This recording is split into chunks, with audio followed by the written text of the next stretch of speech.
আছি, এখন থেকে পরিকল্পনা আছে। ইনশাআল্লাহ আমরা সেই পরিকল্পনা মাফিক কাজ করে আপনাদের রেল লাইনের ভোগান্তিকে আমরা দূর করব। পাশাপাশি আপনারা যাতে উত্তরার সাথে খুব অল্প সময়ের মধ্যে নিরবচ্ছিন্ন ভাবে আপনারা যোগাযোগটা রক্ষা করতে পারেন, সেই জন্য আমাদের কাজ করতে হবে। পাশাপাশি এই অঞ্চল অনেক নিম্ন অঞ্চল বলে অনেকে, অনেক পরে নিম্ন আয়ের মানুষজন এখানে বসবাস করে, আর উত্তরাতে উচ্চ আয়ের মানুষ বসবাস করে।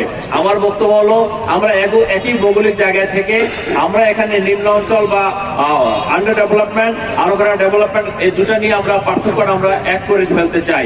আশা করি আপনারা যদি আমাদেরকে সেই সুযোগ দেন, আপনারা যদি আমাকে সে সহযোগিতা করেন, ইনশাল্লাহ আমরা সেই কাজটা করতে পারবো। এখানে অনেকেরই সয় সম্পত্তি আছে, এই সয় সম্পত্তি নিয়ে কিন্তু অন্যরা ধনী হচ্ছে, কিন্তু আমি সেটা বলবো আমার সম্পত্তি নিয়ে যদি ধনী হতে হয় আমি হব, অন্য কেউ কেন হবে। এখানে যে সমস্ত আবাসন প্রকল্পগুলো আছে, আবাসন প্রকল্পগুলো যাতে রাজুকের নিয়ম মেনে সুন্দরভাবে সেই আবাসন প্রকল্পগুলো করে, এবং পাশাপাশি রাস্তাঘাটে যে উন্নয়ন করা দরকার সেই রাস্তাঘাট যদি উন্নয়ন না হয়, আমার ধরেন এই বিল্ডিং এ আছে 200 মানুষ থাকে, সেই 200 মানুষের যোগাযোগের ব্যবস্থা করতে হবে, তাই না? আমরা এই সমস্ত কাজগুলো পরিকল্পিত ভাবে এবং রাজুকের যে নিয়ম কানুন আছে সেই নিয়ম কানুন অনুযায়ী ইনশাআল্লাহ আমরা করার চেষ্টা করব, এবং কেউ যাতে কোনো অন্যায়ের শিকার না হয়। আমার কথা হলো যে আমরা অনেক অন্যায়ের শিকার হয়েছি। আমার নামে 329টা মামলা হয়েছে, 2টা মামলা সাজা হয়েছে, একটা 7 বছর, একটা 2.5 বছর জেল খেটেছি। আমাদেরকে যারা জেল খাটিয়েছে বা আমাদেরকে যারা নির্যাতন নিপীড়ন করেছে, আমাদের যারা কষ্ট দিয়েছে, আমরা সেটা আমরা ভুলে যাব। যারা সমাজে ভালো মানুষ, তারা যে মতাবলম্বী হোক, তারা তাদের মতো রাজনীতি করবে, তারা তাদের মতো সমাজে থাকবে। আমরা কাউকে অন্যায় ভাবে কোনো বিপদগ্রস্ত করব না, অন্যায় ভাবে কারোর আমরা নির্যাতন নিপীড়ন করব না। যে মাদক, চাঁদাবাজি, সন্ত্রাস, এই সমস্ত অনেকগুলো ঘটনা আছে এবং বিভিন্ন রকম সমস্যা আছে।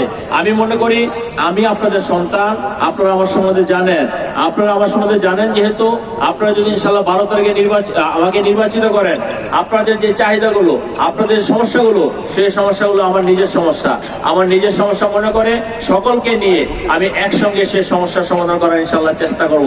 একদিনে সমস্ত সমস্যার সমাধান হয়ে যাবে না, কিন্তু পর্যায়ক্রমে আমরা যদি আন্তরিক হই, আপনারা যদি আন্তরিক হন, অবশ্যই সব সমস্যার সমাধান হতে বাধ্য ইনশাআল্লাহ। এবং আমি একটা কথা বলবো, আমি নিজে কোনো অপরাধ কর্ম করি না এবং কোনো অপরাধের সাথে জড়িত হব না। আমাদের কোনো নেতাকর্মী কোনো অপরাধের সাথে সম্পৃক্ত হবে না। আমরা যদি কোনো অপরাধের সাথে সম্পৃক্ত না হই, তাহলে অন্যান্য মানুষকে আমরা অপরাধের সাথে সম্পৃক্ত হতে দিব?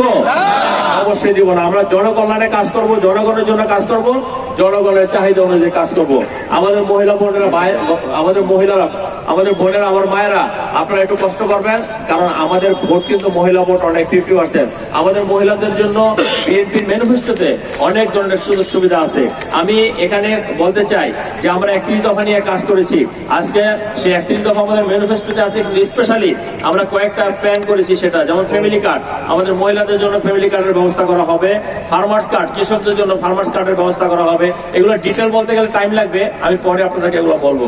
স্বাস্থ্যসেবা, আমরা এই এলাকার মানুষ, এখানে একটা হসপিটাল নাই, এখানকার স্বাস্থ্যসেবা, এখানে একটা সন্তান সম্ভাবনা, মা যদি থাকে, বোন যদি থাকে, আমার সন্তান যদি থাকে, তার এই রেল লাইন পার হয়ে যেতে অনেক কষ্ট হয়। আমরা যদি এখানে আধুনিক হসপিটাল করতে পারি, এখানে স্বাস্থ্যসেবাটা আমাদের এলাকার মানুষ পাবে।